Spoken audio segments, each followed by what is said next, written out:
I've been making paper beads again, and I thought I might show you what I've been doing. Nothing different or special about the beads themselves other than the paper that I'm using to make them. I'm using offcuts of paper, scraps that we get when we make our bound inserts for our custom keepers. We have to cut the paper down to size, and I end up with about a 1.5 to 2 inch strip of scrap. And I hate to throw these away because they're just stacks and stacks of beautiful, clean, white strips. So I've been making beads out of them that I intend to use at some of our craft shows in the spring.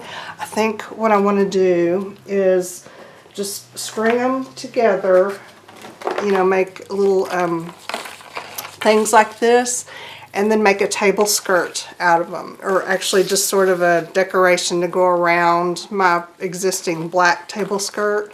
I think that would look cool, kind of like a grass hula skirt, you know, for my table. That's the plan anyway. It's a 6-foot table. I've done the math and estimated I'm going to need about, no, not about, exactly 2,560 of these beads, which sounds crazy, except that, you know, just sitting in front of the TV in the evenings, keeping my hands busy, I have already rolled up 1,500. So I'm over halfway there. Okay. Please forgive my stuffiness and stopped up sound. I've got the tail end of a head cold, and I thought I'd wait until it goes away, but it seems to be just lingering on forever, so I apologize for that. Okay, so the paper. Now I've got these paper strips for sale in my Etsy shop. If you want to get some, you know, pre-cut, awesome paper ready to go.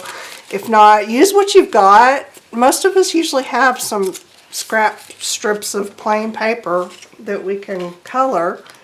And I'll show you how I've been coloring them. It's just very random, and really that's all you need for the paper beads. You know, it doesn't have to be every square inch covered. It doesn't matter if there's weird patterns or, you know, lines from the papers overlapping. It just doesn't matter, because when you roll them up, you just see that very edge. Let me find a good example.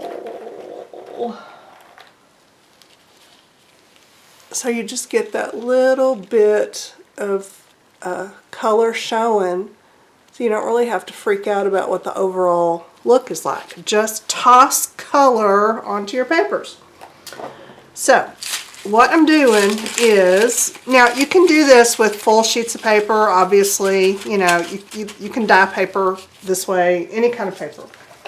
But I'm doing the strips because I have them, they're already cut. And I'm using them for my beads, so that's what you know, this is why I've got the strips laid out instead of full sheets of paper.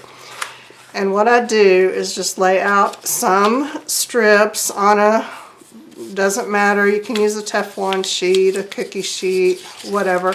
I do dry mine in the oven, so I've got this is an oven-proof glass thing. I think it was the glass pan thing in the bottom of an old microwave that died years ago, and I don't know why I saved the glass, but glad I did because I use it. It's heat proof, and you know, there we go.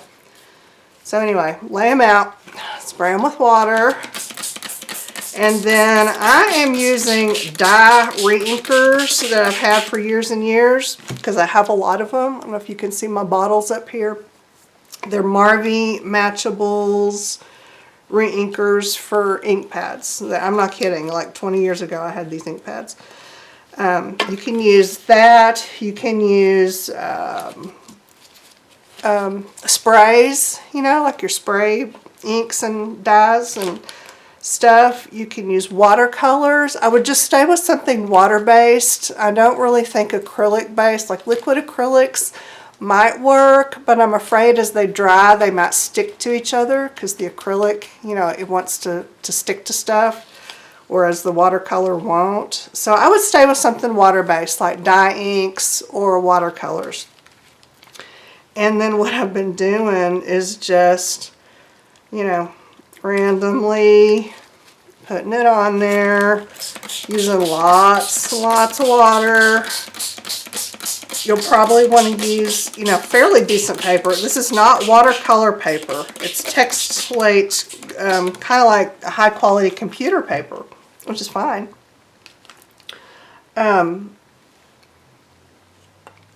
But it's not watercolor paper, and that's not really ideal anyway, because watercolor paper is a little thick to roll for beads. So put on a couple of colors, and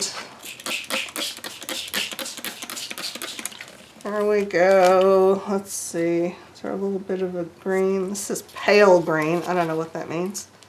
Let's find out. That's not pale. Ooh, that lies. That is not pale. Okay, then I'll just kind of lay more strips over it.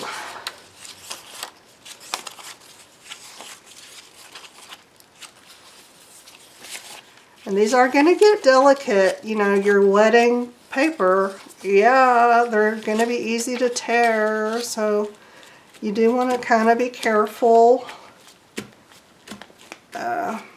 But with this is, like I said, a good quality paper, so I'm not having too much trouble with it. I've torn a few, but, you know, nothing that was super bad. I don't know what I'm grabbing next. This looks like maybe a red. Some of them I can't even read the labels anymore because they've got so much goop all over them. That's okay. So see, I'm putting this red on here, and it's going to kind of sink through to the other ones. So what I'm going to end up with is just kind of like all different colors on the strips. They kind of soak down and blend with each other and do weird things. That's an awful lot of ink there. Let's just add some more paper.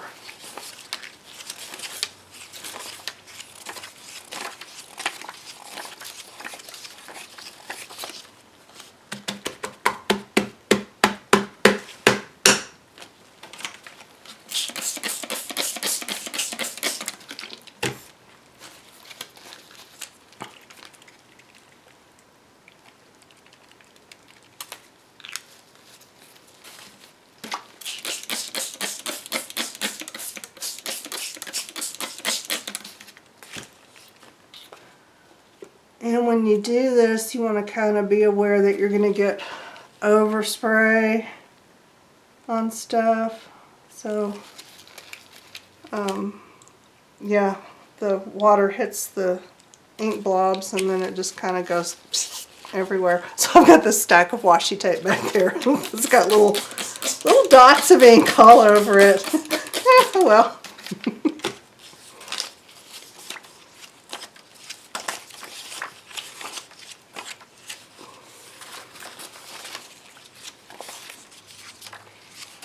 Okay, just kind of do that till I feel like I'm done.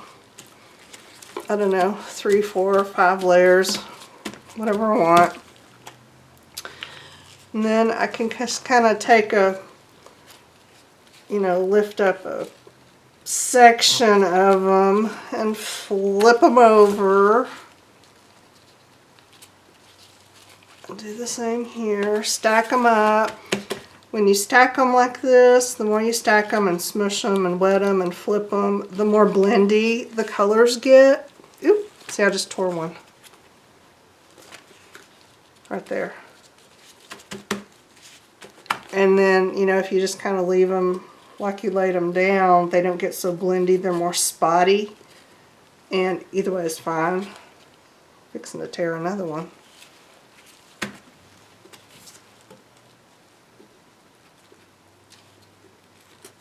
So, but like I said, doesn't matter because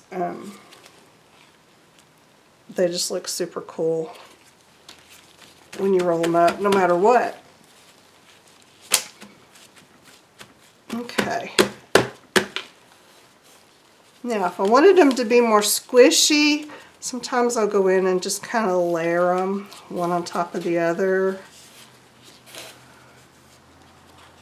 and just make a stack, and that helps them to get, you know, squishy colors and blendy. And sometimes I'll add a little bit more water if one of the ends is dry and there's nothing on it.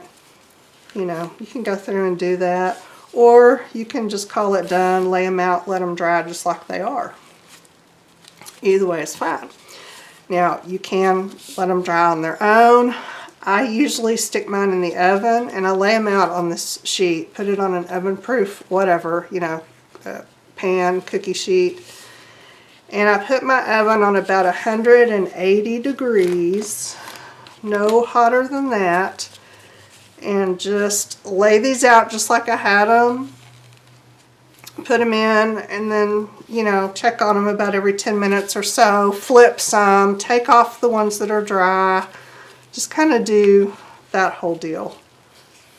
And then that'll kind of speed up the drying if you don't want to wait all day, because it could take all day for them to thoroughly dry. But I can do usually several batches a day. See, I'll just put that in my collage thing. Several batches a day, start to finish, and then I roll the beads in the evening. So that's all there is to it. Okay, now I'm just going to set these aside and let them think about what they've done. And they'll kind of, you know, see, they'll get more blendy with each other, and we'll see what happens with that. And then while those are doing their thing, I might just do a few more. Sometimes I'll do, you know, like predominantly blue or pink or whatever, do like a color family, and then other times I'll just do lots of colors. Doesn't matter. They absorb so quickly into this paper that I don't really have to worry about mud. It just doesn't, there's just not time to make mud, you know. They just get in there and do their thing pretty quick. So it just doesn't get real muddy.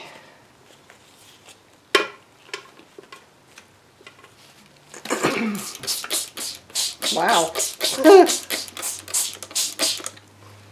That's powerful blue right there.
Once you've got a nice stack ready to go, you can lay them out and put them in the oven. And what I usually do is just, you know, pull some of the, you see how these first ones are nice and blendy now, how we kind of left them to smush together, and they just got even blendier. I'll lay them out in kind of single sheets. I'll overlap a little bit. Sometimes I'll do 2 rows, you know, one on top of the other. Just depends on how big of a hurry I'm in and how attentive I know I'm going to be to the oven. You do want to keep a close eye on your oven, especially if you've not heated paper in there before, because, you know, fire. And of course, you can let it air dry, use your heat gun, whatever. There. Okay, let's put these in. I'm going to do 2 layers. And I'm going to put them in at 180 degrees Fahrenheit. And I don't know, I'll leave them in for maybe 10 minutes. I normally don't time it. I just go in about my, you know, whatever I'm doing around the house, and then peek in on them ever so often. But I'd say definitely don't leave them more than about 10 minutes without checking on them. Especially if you're not sure about your oven and if the heat is true, and, you know, because this can be dangerous. So let's dry these. Now once your strips are dry, I have this batch that's dry, you can take and cut them into triangles for your paper beads. Okay, you can make this really hard, you can make this easy. Here's what I do. I want all of my beads to be the same length, 1.5 inches, right? What I need technically to roll a paper bead is an isosceles triangle. That's one where the 2 sides are exactly the same length, and then the 3rd side is, you know, whatever length. So in order to get that, I would have to cut from the middle here to this corner, from the middle to this corner. That would give me one perfect isosceles triangle, but it would give me 2 weird little right triangles on either end that I cut off. I don't want those. I don't need those. This is what I want. So what I do is I just take these 1.5 inch strips.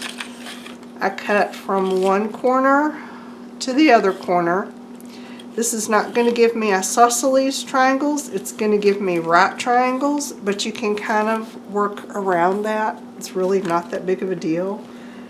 I use a rotary cutter to do this. You can use what you got. You can use scissors, use a craft knife, whatever. And okay, try to do it well, not like I did and just, you know, all over the place. Okay, anyway, we've got some right here. I really need to stand up and get over it to do that, and I didn't. So you can see these are right triangles. The 2 sides are not the same length. One's a little longer than the other. So this bottom is not straight across. It's kind of longer on one side than it is the other. You can see this is the right triangle thing happening. So you can kind of compensate for that when you roll it up. And for bead rolling tools, you can buy one. I like this one. I got this one on Etsy at a shop. I think it's called Paper Bead World. Actually, my cousin sent me one of these, and then I lost it. Like, it's around here somewhere. I know it is. I just can't find it. So I ordered another one the other day. This is the skinny one. They have like 2 different mandrel sizes that you can get. And the only complaint I have about this tool is that the little stem, the mandrel thing, is a little bit short. It's about 1 inch long, and I make 1.5 inch beads, and sometimes even bigger. So if you make bigger beads, you know, it's a little bit of a challenge. Not impossible, but I really do wish it was longer, or they had an option for a longer one.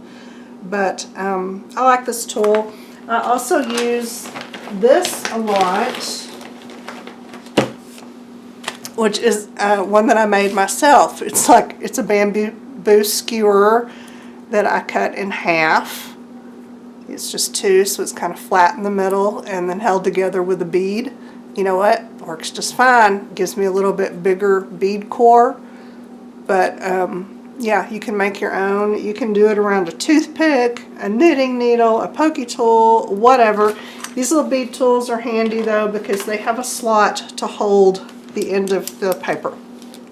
So let me zoom in a little bit and show you, if you've never rolled a bead before, show you what this looks like.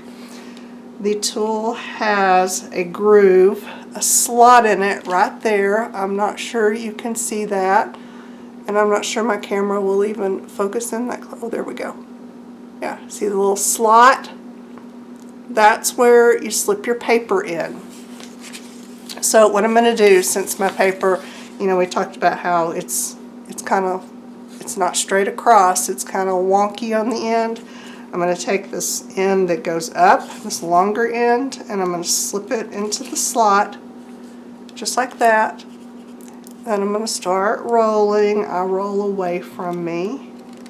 I'm going to make sure that this excess end right here that's not on the mandrel, just kind of fold it around so that it curves nicely. And then start rolling. And you can see that it's kind of flat on this bottom and then it's tapering here. What I can do is back up to loosen my hold on it and then hold that. Move this up and down to adjust it because you want to keep it in the middle. You want to have the same amount here as you do here. So do just like that. See if you need to readjust it. Just back up to loosen it so you can give it some wiggle room, and then readjust so that you have the same amount on both ends. And you want to kind of keep that as you roll. And if it starts getting out of whack as you roll, back up, move it around, readjust. And you'll kind of get a feel for this after you make about 1 million of these. You'll kind of get the feel for it, and it'll get easier. Just keep everything in the center all the way around. And then I take a dot of glue. I like this one, which you can't hardly find anymore. Elmer's Craft Bond Gel. I like this gel glue. And put it right there. Roll this around and then just kind of smear the extra glue onto the bead. And if you don't have the gel glue, just use any kind of a white liquid glue. Elmer's. You don't need a heavy tacky glue, just a thin body liquid glue will work. And then the cool thing about this tool is when your bead's done, you just push up on this and it scoots it off the mandrel for you. Kind of cool. So there's the paper bead. This one gives you a nice, neat, tiny core, which is what I'm going to need because I'm going to be threading mine on thin thread. And that's all there is to it. And this is what it looks like with the beautiful hand-dyed papers. So that is it. I hope that you will give this a try. Dye some of your own papers with some of the sprays or watercolors or re-inkers that you have on hand. You probably have them. Use paper strip scraps. Use whatever scraps you've got because, you know, I'm all about using what you've got. If you don't got them, I've got them in my Etsy shop to share with you. And as usual, if you end up making some of these, go over to my Facebook group, by Shannon Green, and share some pictures because I'd love to see your beads or what you end up making out of these papers. Okay? That is all. The end.